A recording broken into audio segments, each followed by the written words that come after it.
সাতক্ষীরা ৪ আসনের এমপি গাজী নজরুলের বিষয়ে আজ নির্বাচন কমিশনে চিঠি দেবে জামায়াত। শাস্তির দাবিতে নির্বাচনী এলাকায় বিক্ষোভ।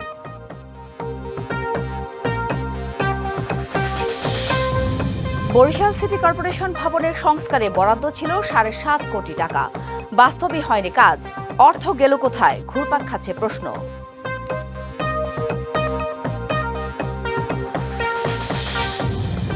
চট্টগ্রামে বন্যার পানি নামতেই ডেঙ্গুর প্রকোপ, ৩ সপ্তাহে আক্রান্ত ৩ শতাধিক, পরিস্থিতি আরও অবনতির শঙ্কা।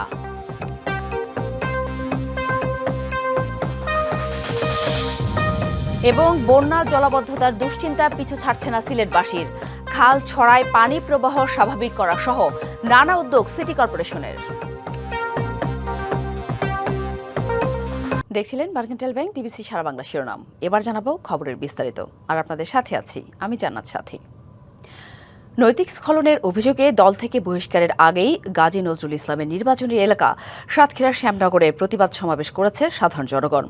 উপজেলায় অবাঞ্ছিত ঘোষণা করে তার কুশপুত্তলিকা দাহ করা হয়। সংসদ সদস্য পদ বাতিল করা সহ শাস্তিরও দাবি জানান তারা। এদিকে ভিডিও ফাঁসের সন্দেহে ড্রাইভার ওবায়দুর রহমানকে মারধরের অভিযোগে গাজী নজরুল সহ ৫ জনের বিরুদ্ধে রাজধানীর পল্লবী থানায় মামলা হয়েছে। গাজী নজরুল ইসলামের এমপি পদ বাতিলে আজ নির্বাচন কমিশনে চিঠি দেবে জামায়াত। জামায়াতের সংসদ সদস্য গাজী নজরুল ইসলামের ব্যক্তিগত মুহূর্তের ভিডিও ছড়িয়ে পড়ার ঘটনায় ক্ষোভে ফুঁসছে শ্যামনগরের বাসিন্দারা।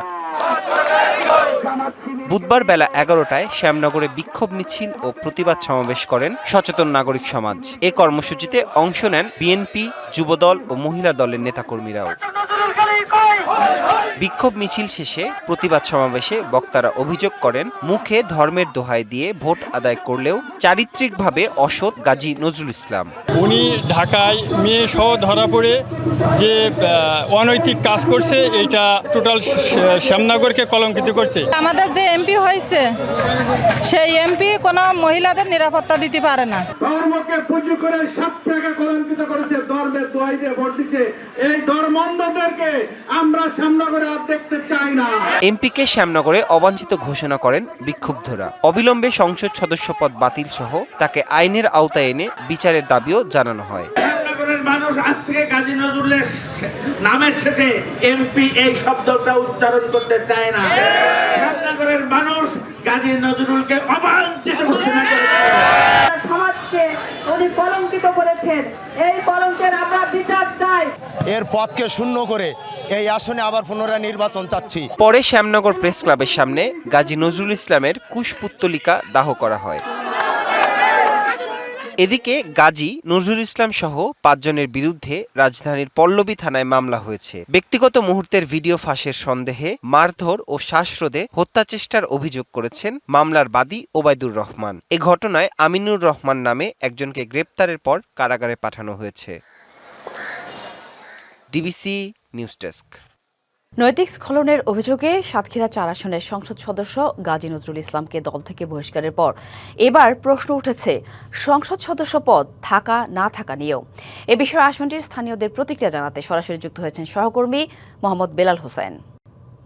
বেলাল, আজ তো গাজী নজরুল ইসলামের এমপি পদ বাতিলে নির্বাচন কমিশনে চিঠি দেবে জামায়াত, তো তাকে দল থেকে বহিষ্কারের পর স্থানীয়দের প্রতিক্রিয়া কেমন দেখছেন? কালও তো বিভিন্ন বিক্ষোভ সমাবেশ হয়েছে, আজ এলাকায় কোনো কর্মসূচি রয়েছে কিনা জানাবেন বিস্তারিত। সাথী, আপনি যেমনটি বলছিলেন, আসলে গতকাল যে একেবারে আন্দোলন কর্মসূচির পরে কিন্তু বিকালে জামাত তাকে দল থেকে বহিষ্কার করে, এই সিদ্ধান্তকে কিন্তু স্থানীয়রা স্বাগত জানিয়েছে এবং স্থানীয়দের দাবি রয়েছে যে শুধু দল থেকে বহিষ্কার করলে হবে না, তার এমপিশিপও বাতিল করতে হবে। আমরা গতকাল যে দেখেছি শ্যামনগরের মানুষ একেবারে ফুঁসে উঠেছিল এবং সর্বস্তরের মানুষই কিন্তু এই আন্দোলন কর্মসূচিতে অংশ নিয়েছে যে নৈতিক স্খলনের দায়ে অভিযুক্ত কোনো ব্যক্তি আমাদের জনপ্রতিনিধি হিসেবে থাকতে পারবে না। এবং আজকেও কর্মসূচি রয়েছে, আজকে সকাল ১১টায় আন্দোলন করবে, এরকম একটা কর্মসূচির কথা আমাদেরকে জানানো হয়েছে। আমরা বর্তমানে রয়েছি শ্যামনগর উপজেলা সদরে, এখানে আমাদের সাথে কয়েকজন স্থানীয় এবং বিশিষ্ট জন রয়েছে, আমরা একটু তাদের সাথে কথা বলতে চাই। আপনি একটু জানাবেন যে আসলে দল থেকে তো গাজী নজরুলকে বহিষ্কার করা হয়েছে, তো আসলে এখন আপনাদের দাবি কি এবং বহিষ্কারের সিদ্ধান্তটাকে আপনারা কি হিসেবে নিচ্ছেন? ধন্যবাদ ডিবিসি টিভিকে। গতকাল নাগরিক সমাজ যে আন্দোলনটি করেছিল সেন্ট্রাল জামাতের কাছে যে আবেদনটি করেছিল, জামাত সেন্ট্রাল কমিটি থেকে গাজী নজরুলকে বহিষ্কার করেছে। এজন্য শ্যামনগরের নাগরিক সমাজ বাংলাদেশ জামাত ইসলামকে ধন্যবাদ দিচ্ছে। সাথে সাথে বাংলাদেশ সরকারের মাননীয় প্রধানমন্ত্রী সহ প্রশাসনের কাছে এবং জাতীয় সংসদের কাছে একটাই দাবি, এই পদস্খলনজনিত এমপি যিনি শ্যামনগরকে কলঙ্কিত করেছেন, ওনাকে আর এমপি হিসেবে দেখতে চায় না। যত দ্রুত সম্ভব ওনার জাতীয় সংসদ থেকে ওনার পদ বহিষ্কার করে এখানে একটি সুষ্ঠু নির্বাচনের ব্যবস্থা করে নতুন নির্বাচনের ব্যবস্থা করার জন্য শ্যামনগরের আপামর জনসাধারণ এবং নাগরিক সমাজের একটাই দাবি, গাজী নজরুল যাতে আর সংসদ সদস্য হিসেবে না থাকতে পারে, সেটা যেন বাংলাদেশ সরকার যত দ্রুত ব্যবস্থা নেবে শ্যামনগরবাসীর জন্য ততই মঙ্গল এবং দেশবাসীর জন্য মঙ্গল। এরকম কলঙ্কিতজনক একজন ব্যক্তি পবিত্রতম জাতীয় সংসদে যাতে আর না ঢুকতে পারে সে ব্যবস্থা করার জন্য আমি সরকারের কাছে আহ্বান রাখছি। আল্লাহ হাফেজ। আমাদের সাথে আরো কিছু মানুষ রয়েছে, আমি আরো একজনকে যুক্ত করতে চাই। আসলে আজকে তো আপনাদের কর্মসূচি রয়েছে, তো কর্মসূচিটা কখন শুরু হবে এবং কি ধরনের কর্মসূচি রয়েছে একটু জানাবেন। আজকে 9:30টায় আমাদের যে কর্মসূচি দেওয়া হয়েছে নাগরিকের পক্ষ থেকে, সেটা প্রেস ক্লাবের সামনেই 9:30টায় শুরু হবে।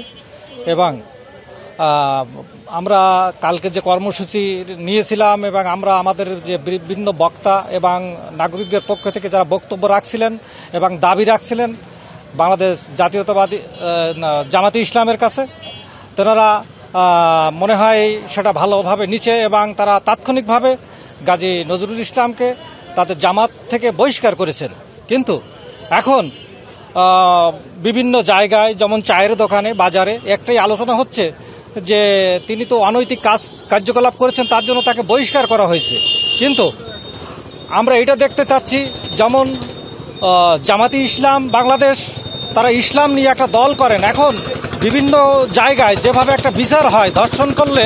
আচ্ছা, আপনি সাথী আপনি শুনছিলেন, আসলে এখানকার মানুষ কিন্তু তার এমপিশিপ বাতিল চায়। আমরা জেলা জামাতের সেক্রেটারির সাথে কথা বলেছিলাম, তিনি কিন্তু বলেছেন জামাত যে সিদ্ধান্ত নিয়েছে তাকে দল থেকে বহিষ্কার করেছে এবং খুব শীঘ্রই এমপিশিপ বাতিলের জন্য আবেদন করা হবে। এবং এটি কিন্তু তারা বলছেন, জামাত ইসলাম বলছেন যে এটি জামাতের কোনো ব্যক্তি অপরাধ করে যে তারা শাস্তি পান সেটি তার উৎকৃষ্ট উদাহরণ। তো সাথী, এই ছিল সাতক্ষীরার শ্যামনগর থেকে গাজী নজরুলের সর্বশেষ। ধন্যবাদ বেলাল। বরিশাল সিটি কর্পোরেশনের ভবন সংস্কারে বরাদ্দ ছিল 7,42,00,000 টাকা, কিন্তু যে ভবনের সংস্কারের নামে এই ব্যয়ের হিসাব দেখানো হয়েছে সেই ভবন এখনও আগুনে পোড়ার ধ্বংসস্তূপ। একই সাথে বাজেটে সংস্কারের জন্য যুক্ত অন্য ভবনও দেখেনি আলোর মুখ। তাহলে বরাদ্দের কোটি কোটি টাকা গেল কোথায়? এই প্রশ্ন এখন ঘুরপাক খাচ্ছে নগরবাসীর মনে।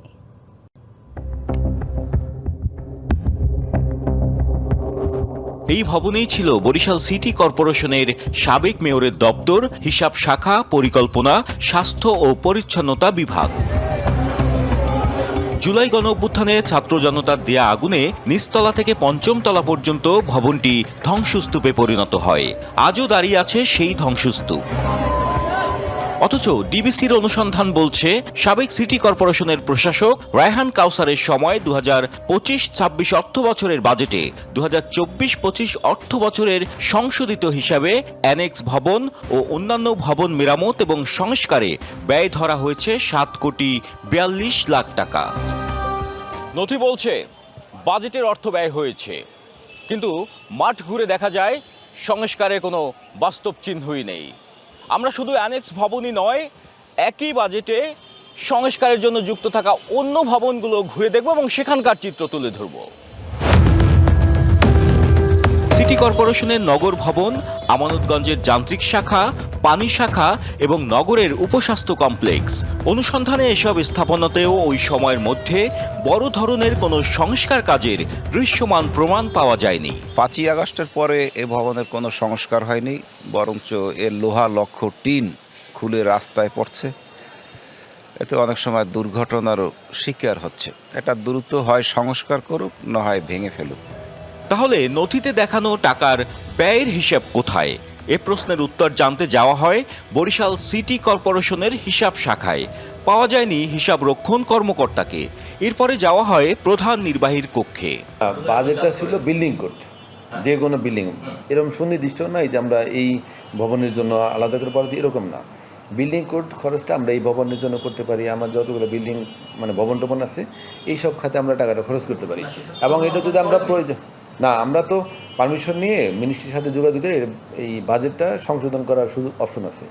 আমরা যে টাকাটা দিচ্ছি ওই হিসেবে আমরা সংশোধন করে এই ট্রিটমেন্ট প্লান্টে খরচ করছি, রাস্তাঘাটে বিভিন্ন জায়গায় খরচ করেছি।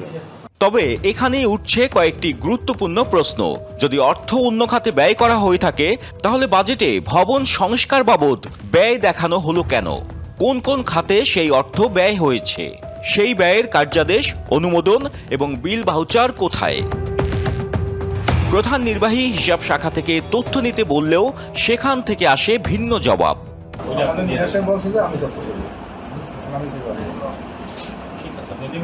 আমি দেবো না বলি নাই, আমার কাছে তথ্যটা আমাদের কাছে যেটা আছে বিভিন্ন খাতে ব্যয় হয়েছে এবং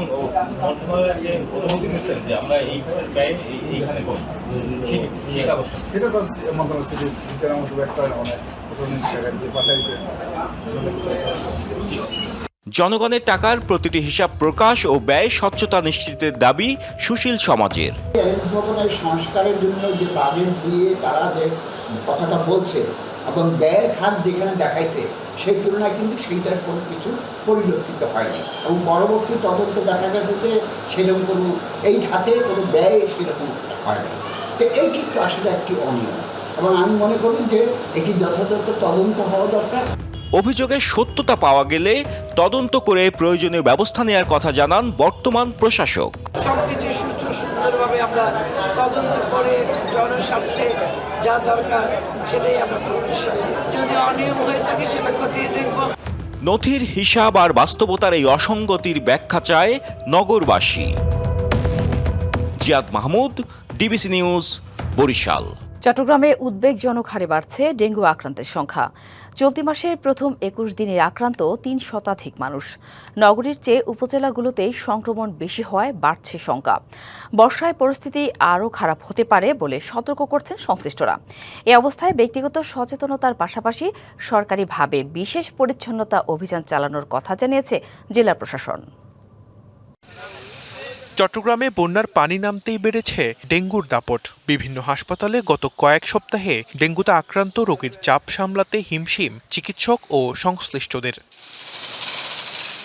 সিভিল সার্জন কার্যালয়ের তথ্য মতে চলতি মাসের প্রথম 21 দিনে ডেঙ্গুতে আক্রান্তের সংখ্যা পৌঁছেছে 305 জনে। আর চলতি বছরে এই পর্যন্ত জেলায় ডেঙ্গু আক্রান্ত হয়েছেন 603 জন আর প্রাণ হারিয়েছেন 2 জন।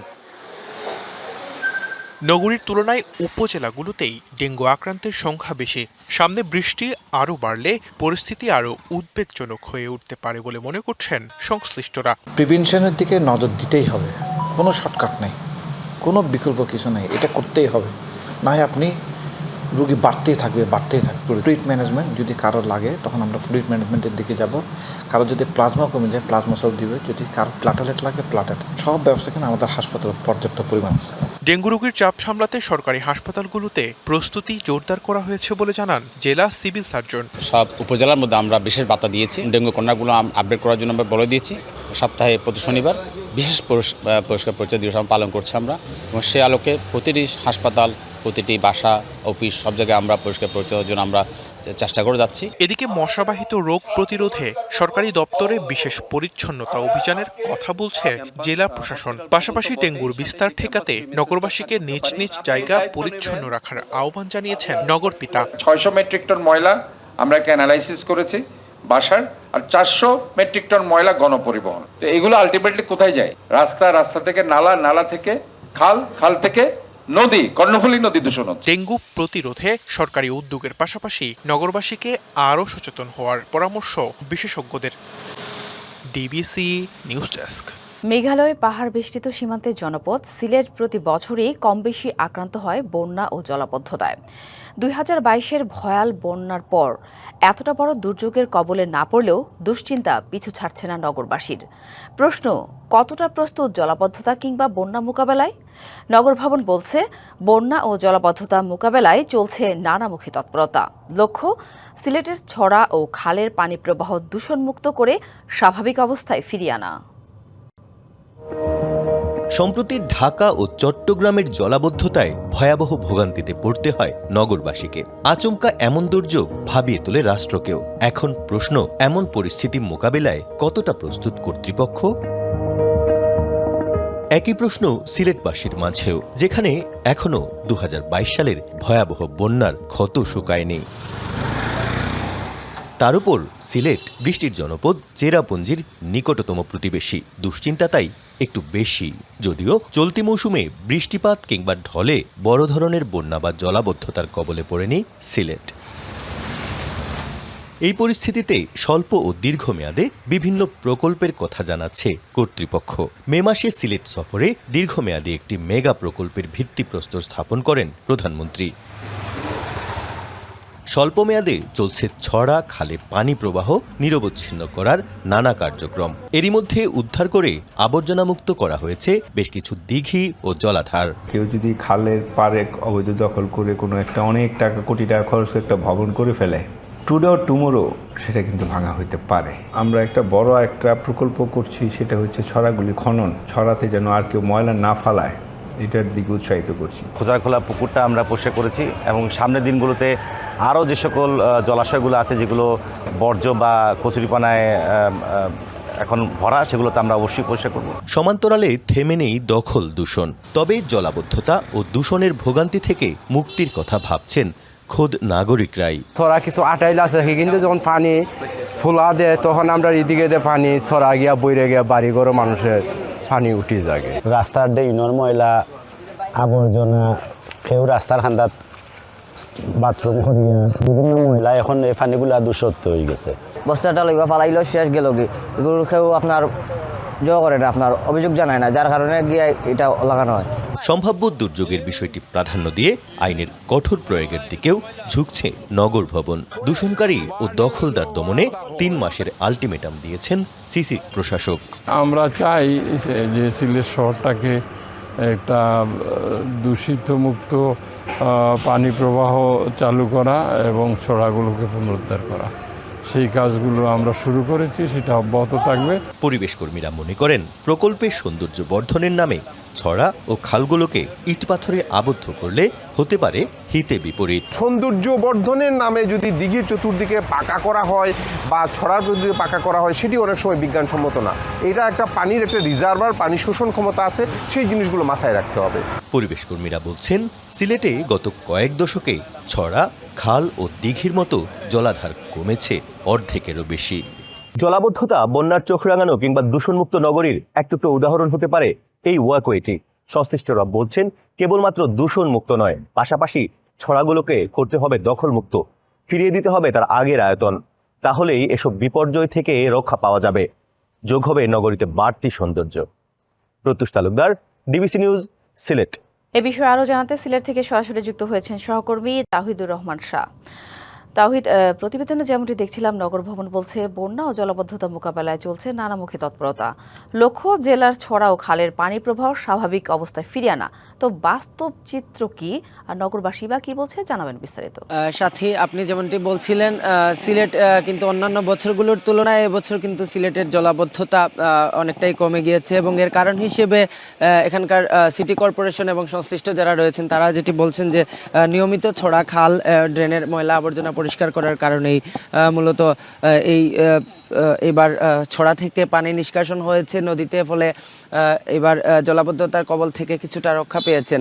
এর মধ্যে আপনি নিশ্চয়ই জানেন যে ইতোমধ্যে আবহাওয়া অধিদপ্তর যেটি জানিয়েছে যে আগামী 24 থেকে 48 ঘন্টা সিলেটের নিম্নাঞ্চলে নতুন করে স্বল্পমেয়াদী বন্যা পরিস্থিতি তৈরি হতে পারে। এর কারণ হচ্ছে ভারতের মেঘালয়ে টানা ভারী বৃষ্টিপাত হচ্ছে এবং সেখান থেকে নেমে আসা পাহাড়ি যে ঢল, সেটির প্রভাবে সিলেটের প্রধান নদী সুরমা এবং কুশিয়ারার পানি বৃদ্ধি পাচ্ছে।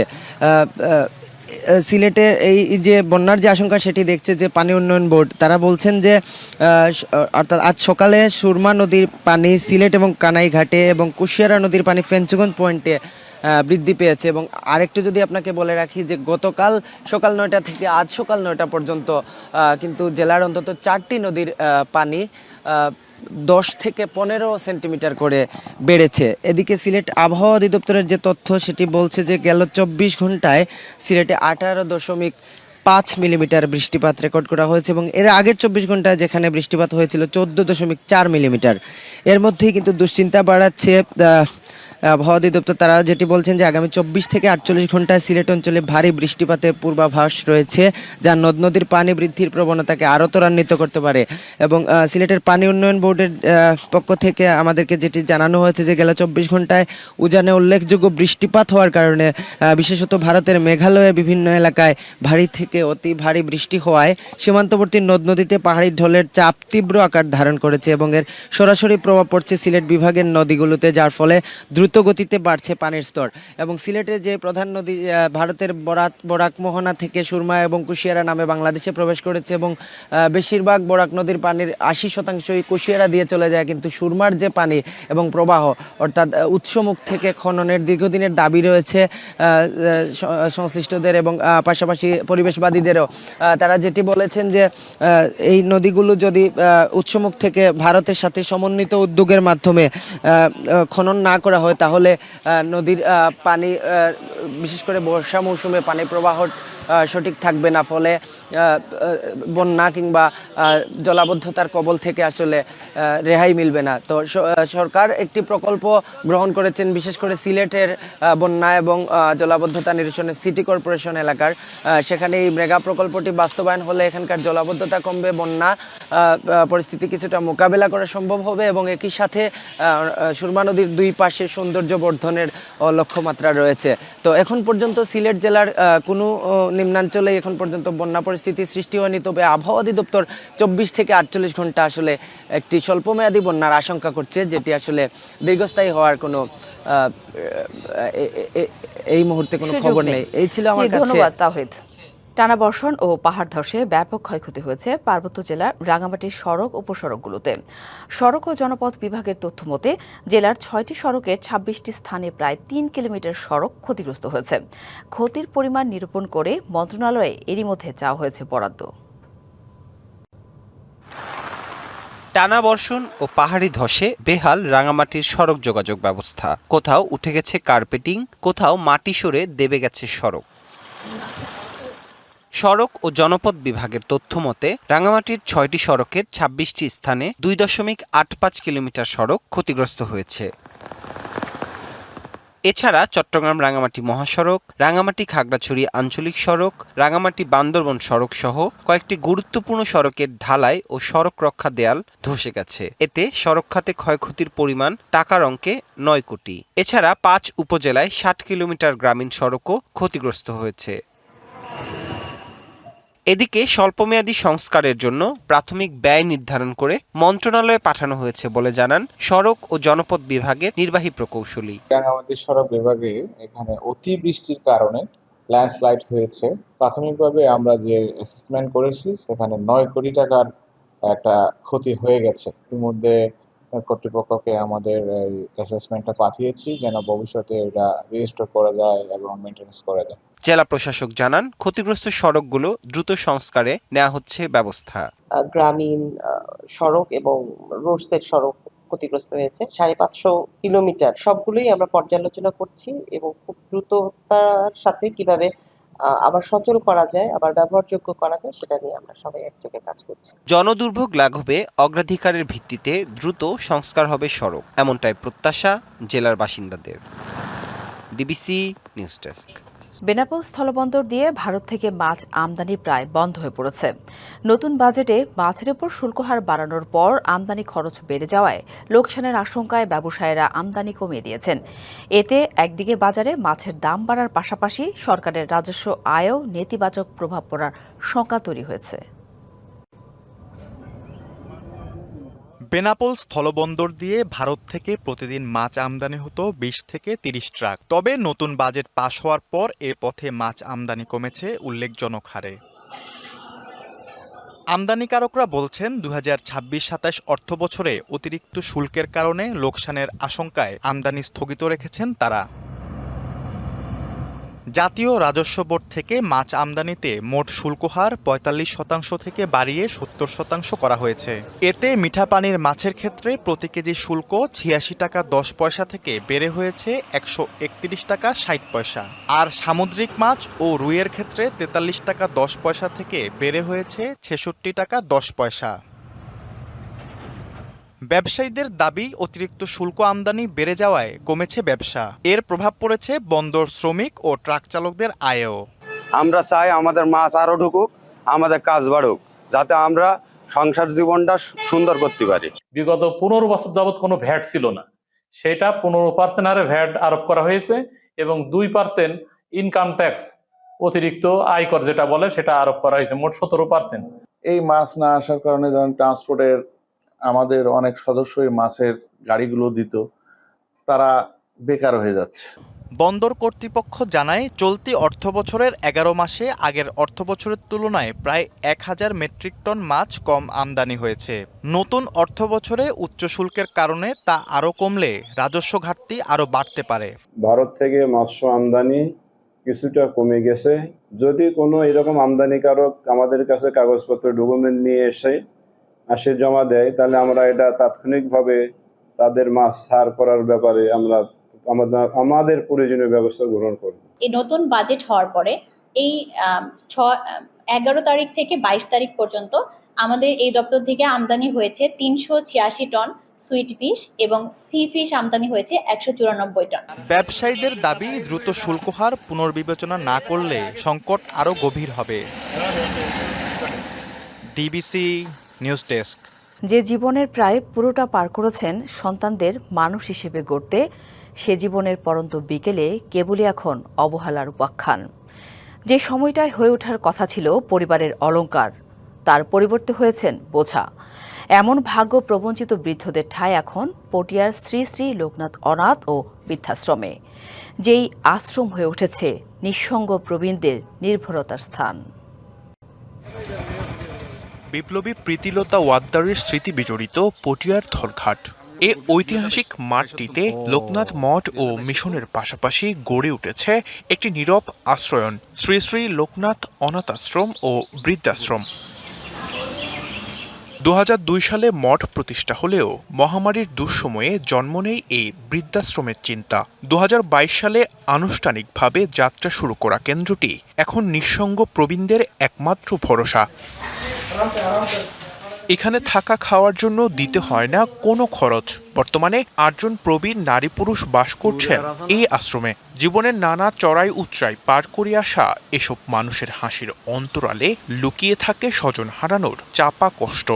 মা বাবা ভাই বোন, আমি ভাই বোন মাই একটা আছে, আমার নাম নিয়ে লয় না।